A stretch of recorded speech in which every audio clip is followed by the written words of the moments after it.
Дизелот повторно поскапе. Од полноќ бензинските пумпи можат да го продаваат за максимум 98 денари за литар, што е за 2,5 денари повеќе од претходниот максимум. Кај бензините речи си да нема промени. 98-цата останува со иста максимална цена од 85,5 денари, а 95-ката ќе поевтини за најмалку половина денар и максималната цена може да биде 83,5 денари по литар. Ова е одлуката на Регулаторната комисија за енергетика, откако вчера владата реши да ги намали акцизите за горивата.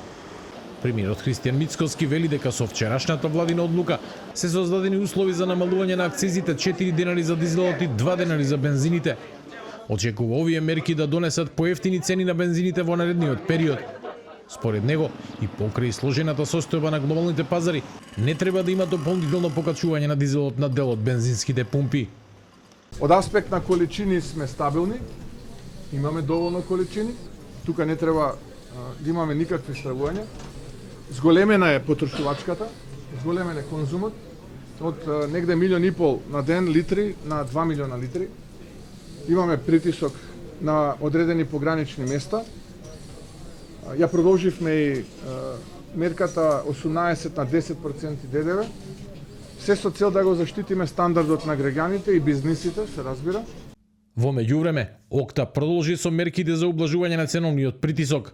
Компанијата го продолжи попустот од 3 денари по литар за дизел и 2 денари за бензините. Попустот ќе важи до крајот на месецот, како обид да се амортизираат високите цени на пазарот. Владата вчера донесе одлука за намалување на акцизите.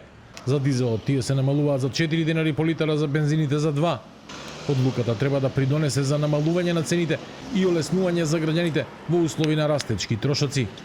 Премиерот Мицкоски вели дека по отворањето на берзите на исток утрово се забележува постепено намалување на цените на нафтените деривати.